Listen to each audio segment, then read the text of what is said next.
తాకట్లో ఉన్న బంగారాన్ని విడిపించి ఆ రోజున మార్కెట్ ధర కట్టి మిగిలిన డబ్బును మీకు అందిస్తుంది కొమ్మూరి గోల్డ్.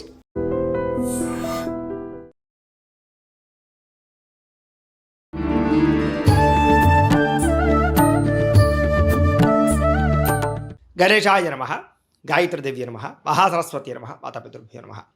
ముందుగా ప్రేక్షక వీక్షణ భాషలందరికీ కూడా శ్రీ పరాభవనామ సంవత్సర ఉగాది శుభాకాంక్షలు. ఈ సంవత్సరం ద్వాదశ రాశుల వారికి కూడా సకల ఐశ్వర్య భోగభాగ్యాలు కలగాలి అని, సమస్త కోరికలు తెరవాలి అని, సకలగా శుభాలు జరగాలి అని మనస్ఫూర్తిగా అమ్మవారిని ప్రార్థన చేసుకుంటూ ఇప్పుడు మనం ద్వాదశ రాశుల వారికి కూడా ఈ ఉగాది తర్వాత ఏ రకంగా ఉండబోతుందో తెలుసుకునే ప్రయత్నం చేద్దాం. అయితే నేను ఉగాది ఫలితాలు, రాశి ఫలాలు చెప్పే ముందర ముఖ్యంగా ప్రేక్షకులకి చిన్న గమనికగా చెప్పదగింది ఏమిటంటే కనుక, ఈ ఉగాది ఫలితాల్లో ఆదాయ వ్యయాల గురించి, రాజపూజ్య అవమానాల గురించి చెబుతూ ఉన్నప్పుడు సమయంలో చాలామందికి అనేక రకాల అనుమానాలు వస్తూ ఉంటాయి. కాబట్టి వాటి గురించి ముందుగా చెప్పిన తర్వాత నేను ఫలితాలు చెప్పే ప్రయత్నం చేస్తాను, కాబట్టి శ్రద్ధగా వినండి. అయితే ఇందులో ఏంటంటే ముఖ్యంగా ఆదాయం 6, వ్యయం 12 అన్నాం అనుకోండి, చాలామంది ఏంటంటే భయపడిపోతూ ఉంటారు. ఏమంటే గురువుగారు, ₹6 సంపాదించి ₹12 ఖర్చు పెట్టేస్తామా, లేకపోతే ₹6 సంపాదించి ₹12 ఎలా ఖర్చు పెట్టగలవండి అని కొంతమందికి అనుమానం వస్తుంది. అంటే ₹6 సంపాదించిన మిగతా ఇంకొక ₹6 దాచుకున్నవి ఇవ్వచ్చు, లేకపోతే అప్పు తెచ్చైనా సరే ఖర్చు పెడతామని అర్థం. అంటే ₹12 ఖర్చు పెట్టేస్తావు సంపాదించి దానికన్నా. అది ఇల్లు కట్టడమో, వ్యాపారం పెట్టడమో, లేదా ఇంట్లో శుభకార్యాలు చేయడమో, ఇలాగేదో పెద్ద పెద్ద ఇన్వెస్ట్మెంట్ చేస్తారని అర్థం చేసుకోవాలి. అలాగే రాజపూజ్యం 4, అవమానం 8 అన్నాం అనుకోండి, గురువుగారు నలుగురేమో మెచ్చుకుంటారు, 8 మంది తిడతారని కాదు. అంటే దాని అర్థం తిట్టడం కాదు. అంటే ఒక నలుగురు మీరు ఎదుగుతుంటే సంతోషించే వాళ్ళు ఉంటే, 8 మీరు ఎదుగుతుంటే ఓర్వలేని వారు, శత్రువులు లేదా నరదిష్టి నరఘోష ఎక్కువగా ఉంటుందని అర్థం చేసుకోవాలి. కాబట్టి ఈ రకంగా ద్వాదశ రాశుల వారు కూడా ఈ విషయాన్ని ముందుగా అర్థం చేసుకోవాల్సిందిగా తెలియజేస్తూ ఇప్పుడు మనం ముఖ్యమైనటువంటి ద్వాదశ రాశుల వారి యొక్క సంవత్సర ఫలితాలు ఎలా ఉన్నాయో తెలుసుకునే ప్రయత్నం చేద్దాం. ఇక తులారాశి వారికి సంబంధించి ఈ పరాభవనామ సంవత్సరం ఎలా ఉండబోతుందో చూద్దాం. అయితే ఎవరెవరు ఈ తులారాశిలోకి వస్తారయ్యా అన్నట్లయితే కనుక, చిత్తా నక్షత్రం 3, 4 పాదాల వారు, స్వాతి నక్షత్రం 1, 2, 3, 4 పాదాల వారు, విశాఖ నక్షత్రం 1, 2, 3 పాదాల వారు కూడా ఈ తులారాశిలోకి వస్తారు. కాబట్టి తులారాశిని చూసుకోండి. అయితే పేరును బట్టి చూసుకునేటటువంటి వారు, మీ పేరులో మొట్టమొదటి అక్షరం కనుక ర, రి, రు, రే, తా, తి, తు, తే ఈ అక్షరాలతో మీ పేరు ప్రారంభమైతే మీ అందరిది కూడా తులారాశి అవుతుంది. కాబట్టి తులారాశిని చూసుకోండి. ఈ సంవత్సరం తులారాశి వారికి ఆదాయం 5గా కనపడుతోంది, వ్యయం 14గా కనపడుతోంది. అంటే వచ్చే ఆదాయం కన్నా ఖర్చు ఎక్కువగా కనపడుతున్నా కూడా ఈ సంవత్సరం గృహం కట్టడం కానీ, గృహం కొనడం కానీ, లేదా వ్యాపారం పెట్టడం కానీ, ఇంట్లో పిల్లల పెళ్ళిళ్ళు చేయడం కానీ, శుభకార్యాలు చేయడం కానీ చేస్తారు. పెద్ద పెద్ద ఇన్వెస్ట్మెంట్లు చేసే అవకాశాలు అయితే కనపడుతూ ఉన్నాయి. కాబట్టి వచ్చే ఆదాయం కన్నా ఖర్చు ఇన్వెస్ట్మెంట్ రూపంలో ఎక్కువ ఉంది. కాబట్టి భయపడవలసిన అవసరం అయితే వీళ్ళకి లేదు. ఇక రాజపూజ్యం 6గా కనపడుతోంది, అవమానం 3గా కనపడుతోంది. అంటే ఈ సంవత్సరం మిమ్మల్ని మెచ్చుకునే వాళ్ళు, పొగిడేవాళ్ళు, ఫ్రెండ్స్, స్నేహితులు బాగా పెరుగుతున్నారు. కానీ మీరంటే కిట్టని వాళ్ళు, శత్రువులు తగ్గుతున్నారు. కాబట్టి ఈ సంవత్సరం ప్రజల్లో విపరీతమైన ఆదరణ రాబోతోంది. అందరూ మిమ్మల్ని గుర్తిస్తారు, పొగుడుతారు. కీర్తి, ప్రతిష్ట, గౌరవ మర్యాదలు బాగా పెరుగుతాయి. ఇక ఈ సంవత్సరం గోచారం చూసుకున్నట్లయితే కనుక, గురుడు జూన్ 1వ తారీఖు దాకా కూడా భాగ్యస్థానంలో ఉంటాడు. జూన్ 2వ తారీఖు నుంచి దశమ స్థానంలో ఉంటాడు. శని ఈ సంవత్సరం అంతా కూడా షష్ఠమ స్థానంలో సంచారం చేస్తున్నాడు. రాహుకేతువులు డిసెంబర్ 5వ తారీఖు వరకు కూడా షష్ఠ వ్యయస్థానంలో ఉండి, డిసెంబర్ 6వ తారీఖు నుండి పంచమ ఏకాదశ స్థానంలో సంచారం చేస్తూ ఉన్నారు. ఈ కారణంగా ఈ సంవత్సరం ఎలా ఉండబోతోంది అయ్యా అన్నట్లయితే కనుక, దిగ్విజయమైనటువంటి కాలంగా కనబడుతోంది. చాలా అద్భుతమైనటువంటి మార్పులు రాబోతున్నాయి. జీవితంలో సక్సెస్ను చూస్తారు, ఎదుగుతారు, మిమ్మల్ని మీరు మార్చుకుంటారు, సమస్యలు పరిష్కరించుకోగలుగుతారు, గొప్ప వ్యక్తులుగాను లేదా ఆర్థికపరమైనటువంటి వృద్ధిని పొందగలుగుతారు. ఈ సంవత్సరం ప్రైవేట్ ఉద్యోగస్తులకి పట్టిందల్లా బంగారంగా కనపడుతోంది. ఉద్యోగాభివృద్ధి, ఉద్యోగంలో అద్భుతమైనటువంటి తెలివితేటలు ప్రదర్శించడము, అందరినీ మెప్పించడము, ఉద్యోగాల్లో అధికారుల యొక్క మెప్పు కనపడుతోంది. దానివల్ల మీకు ఉద్యోగ లాభాలు, ఉద్యోగాభివృద్ధి, ఇంక్రిమెంట్లు, ప్రమోషన్లు సులువుగా రాబోతున్నాయని చెప్పచ్చు. ప్రైవేటు ఉద్యోగాలు మారాలనుకున్నా, కొత్త ఉద్యోగాలు ప్రయత్నం చేయాలనుకున్నా, కంపెనీలు మారాలనుకున్నా కూడా ఈ సంవత్సరం చాలా మంచి అవకాశాలు అయితే వస్తున్నాయి. ఇక గవర్నమెంట్ ఉద్యోగస్తులకి ఈ సంవత్సరం అద్భుతమైనటువంటి ప్రగతి కనపడుతోందని చెప్పచ్చు. ఎవరైతే డీబార్ అయిపోయినటువంటి వాళ్ళు ఉన్నారో వాళ్ళు తిరిగి మళ్ళీ ఉద్యోగాల్లో జాయిన్ అవుతారు. అలాగే ఉద్యోగంలో కెరీర్ గ్రోత్తో పాటుగా ప్రమోషన్లు సులువుగా పొందగలిగే అవకాశాలు, ఆగిపోయిన స్థాన బదిలీలు లేదా కావలసిన ప్రదేశాలకి మీ యొక్క ట్రాన్స్ఫర్లు ఈ సంవత్సరం రాబోతున్నాయని చెప్పచ్చు. నిరుద్యోగులకి ఈ సంవత్సరం మంచి ఉద్యోగ అవకాశాలతో పాటుగా స్టాండర్డ్ లైఫ్, అలాగే మంచి అద్భుతమైనటువంటి కంపెనీల్లో జాబులు వచ్చే అవకాశాలు ఉన్నాయి. అలాగే ప్రభుత్వ ఉద్యోగాల కోసం ప్రయత్నం చేసేవారు కూడా ఒకసారి జాతకాలు చూపించుకుని, జాతకంలో బలం ఉన్నట్లయితే కనుక ఖచ్చితంగా మీకు ఈ సంవత్సరం గవర్నమెంట్ జాబ్ వస్తుంది. ఉద్యోగస్తులుగానే కాదు, వ్యాపారస్తులుగా కాదు, వివాహ ప్రయత్నాలు, సంతాన ప్రయత్నాలు దేనికోసమైనా సరే జాతకం చాలా ముఖ్యం. ఇది గోచారం ఇది. జాతకం అంటే ఏంటంటే ఏం లేదు, మీరు మాకు డేట్ ఆఫ్ బర్త్లు అవి చెప్తే మేము ఆ డేట్ ఆఫ్ బర్త్ని బట్టి లగ్నం ఎలా ఉంది, లగ్నాన్ని బట్టి ఏ ఏ గ్రహాలు ఎక్కడ ఉన్నాయి, ఏ దశలు నడుస్తున్నాయి అన్నీ చెప్తాం.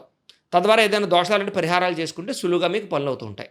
కాబట్టి ఒకసారి మమ్మల్ని సంప్రదించండి, మీ జాతకాలు కూడా చూస్తాం. ఎందుకంటే అందులో డీప్గా ఇంకా మీకు పూర్తి వివరాలు తెలుస్తాయి కాబట్టి. కాబట్టి ఏదేమైనా ఈ సంవత్సరం జాతక బలం ఉంటే ఖచ్చితంగా గవర్నమెంట్ ఉద్యోగ అవకాశాలు కూడా ఉన్నాయి, ప్రయత్నం చేయొచ్చు.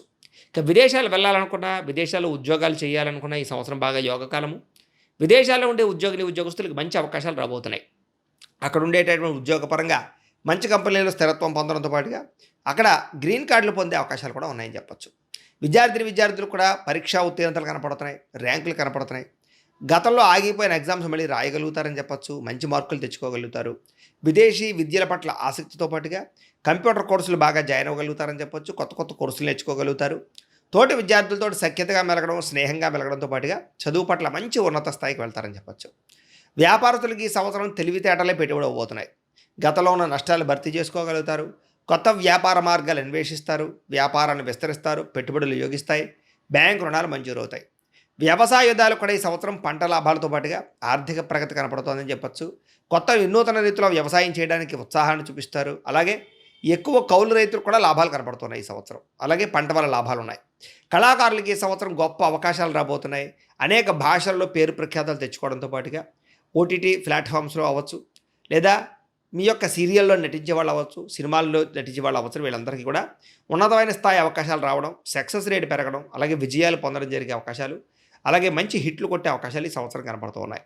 అలాగే ఓటీటీ ప్లాట్ఫామ్ ద్వారా లేదా సోషల్ మీడియా ద్వారా, అంటే యూట్యూబ్లు, ఇన్స్టాగ్రామ్లు, ఫేస్బుక్ల ద్వారా కళను ప్రదర్శించే వాళ్ళందరూ కూడా ఈ సంవత్సరం రెవెన్యూ బాగా జనరేట్ అవుతుందని చెప్పచ్చు. మంచి అవకాశాలు వస్తాయి. రాజకీయ నాయకులకి గొప్ప పదవులు పొందే అవకాశము, పై రాజకీయ నాయకులందరూ మిమ్మల్ని కలుపుకోవడానికి ప్రయత్నం చేయడం, సెంట్రల్ గవర్నమెంట్లో చక్రం తిప్పే అవకాశాలు కనపడుతున్నాయి. అలాగే నామినేటెడ్ పదవులు పొందడం, ఎలక్షన్స్లో విజయం పొందడం జరిగే అవకాశాలు ఉన్నాయి. ప్రత్యర్థులకి సరైన సమాధానం చెప్పగలుగుతారు. అలాగే కాంట్రాక్టుల పరంగా మంచి లాభాలు పొందగలుగుతారు. అలాగే భార్య భర్తల మధ్య కూడా ఈ సంవత్సరం గొడవలు, చికాకులు, సమస్యలు తగ్గుతున్నాయి. ప్రేమ, అనురాగ, ఆప్యాయతలు బాగా పెరుగుతాయి. ఒకళ్ళు అర్థం చేసుకోగలుగుతారు. కుటుంబ సమస్యలు పరిష్కరించుకునే అవకాశాలు కనపడుతున్నాయి. ప్రేమికుల మధ్య కూడా గొడవలు చాలా శాతం తగ్గడం, అన్యోన్యత పెరగడం, ఇద్దరి మధ్య విపరీతమైనటువంటి బంధం ఏర్పడడం జరిగే అవకాశము. అలాగే ఇద్దరి మధ్య రిలేషన్ దెబ్బతింటే మళ్ళీ తిరిగి కలవడం, అలాగే వివాహం కోసం ప్రయత్నం చేసిన ఇంట్లో వాళ్ళు ఒప్పుకోవడం, ఆగిపోయిన వివాహాలు ఎదరికెళ్ళం కనపడుతున్నాయి. పెద్దలు కుదిర్చిన వివాహాలు కానీ, ప్రేమ వివాహాలు కానీ ఈ సంవత్సరం సులువుగా సాగుతాయని చెప్పొచ్చు. కాకపోతే జాతకం చూపించుకునే వివాహం చేసుకోండి, ఇబ్బంది పడకుండా ఉంటారు. ఇక సంతాన ప్రయత్నం చేసేవారికి ఈ సంవత్సరం సంతాన యోగం కనపడుతుంది. అలాగే ఐవీఎఫ్ ట్రీట్మెంట్ సక్సెస్ అవుతాయని చెప్పొచ్చు. మెడిసిన్స్ వాడే వాళ్ళకి సంతానం కలుగుతుంది. అలాగే నార్మల్ డెలివరీ అవకాశాలు ఎక్కువగా కనపడుతున్నాయి కాబట్టి గట్టిగా ప్రయత్నం చేయొచ్చు. పుత్ర సంతాన యోగ్యత కానీ, లేదా కావలసిన స్త్రీ సంతాన యోగ్యత కానీ, బహు సంతాన యోగ్యత కానీ ఈ సంవత్సరం బాగా కనపడుతుంది. విదేశాలు వెళ్ళాలనుకున్న వారికి ఈ సంవత్సరం వీసాల విషయాలు ఇబ్బందులు కనపడుతున్నాయి కాబట్టి తత్తు జాగ్రత్తలు తీసుకోండి. అది వెళ్ళే దేశాన్ని బట్టి ఆధారపడి ఉంటుంది, జాతకంలో బలాన్ని బట్టి ఆధారపడి ఉంటుంది. కాబట్టి ఒకసారి జాతకం చూపించుకోండి. ఏదేమైనా కూడా విదేశాలు వెళ్ళడం వల్ల ఇబ్బందులు ఎదురవుతున్నాయి కాబట్టి జాగ్రత్త తీసుకోండి. కానీ ఎప్పటి నుంచో ఆశపడి తప్పనిసరి పరిస్థితులు విదేశాలు వెళ్ళాలనుకున్న వారికి ఈ సంవత్సరం చక్కని యోగాలు అయితే కనపడుతున్నాయి, ప్రయత్నం చేయొచ్చు. కొత్తగా ఇల్లు కట్టాలనుకున్నా, కొనాలనుకున్న ఈ సంవత్సరం లోన్లు మంజూరు అవుతాయి. సరైన ప్రదేశంలో గృహం కొనుగోలు చేసుకోగలుగుతారు. అలాగే ఆగిపోయిన గృహ నిర్మాణ పనులు ఎదురుకు వెళతాయి. గృహప్రవేశ యోగ్యం కనపడుతోంది. భూముల యందు పెట్టుబడులు పెట్టినా, కొత్త భూములు కొన్నా, అగ్రికల్చర్ ల్యాండ్లు కొన్నా ఈ సంవత్సరం కలిసి వస్తుంది.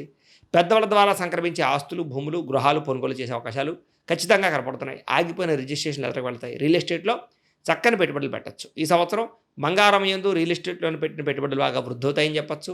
షేర్ల ద్వారా, ట్రేడింగ్ల ద్వారా నష్టాలు ఉన్నాయి కాబట్టి వాటి యందు ఎదరకు వెళ్ళడం మంచిది కాదు. వాటి యందు జాతకం చూపించుకుని ఎదరకు వెళ్ళండి. ఇక కోర్టు వివాదాలు కానీ, లేదా సంబంధించినటువంటి ఆస్తి వివాదాలు కానీ పరిష్కారం అవుతాయి.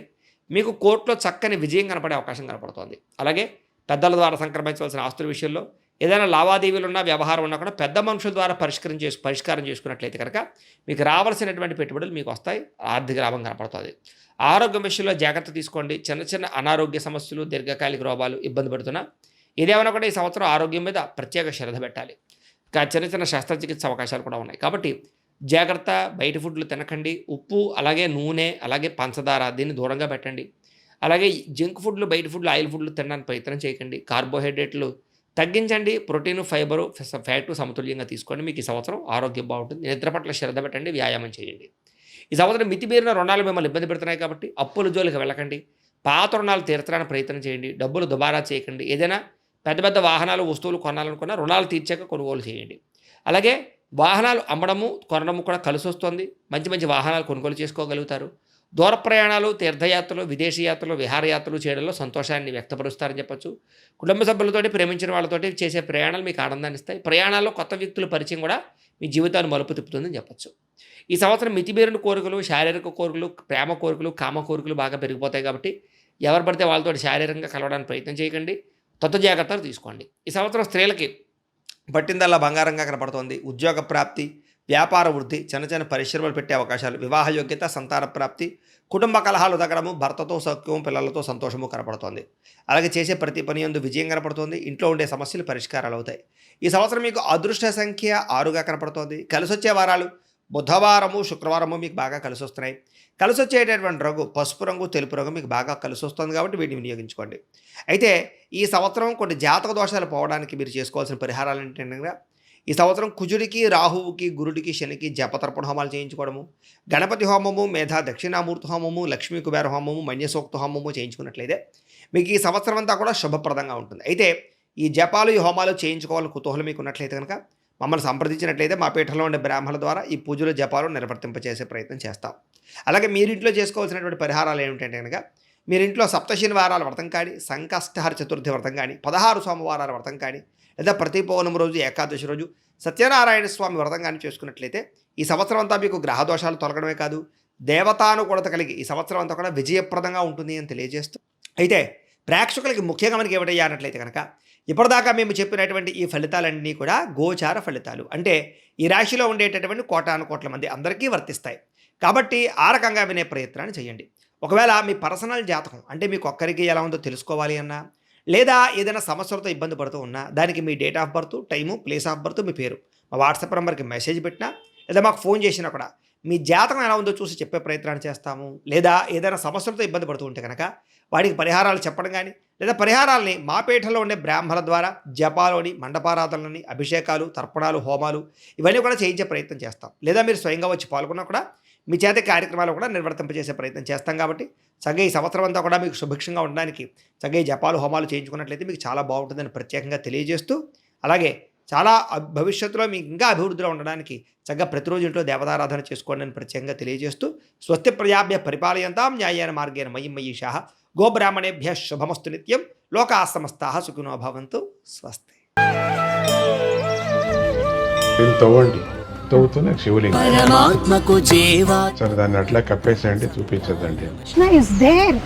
మూర్తి పూజ కాదు, సాక్షాత్ బ్రజేంద్ర నందన భగవాన్ ఉన్నారు మూర్తిలో. ఏమీ ఆశించకుండా ఆరాధించే వాళ్ళు కూడా ఉన్నారా ప్రభుజీ? నిజమైన భక్తి అంటే మనకు తెలియదు కాబట్టి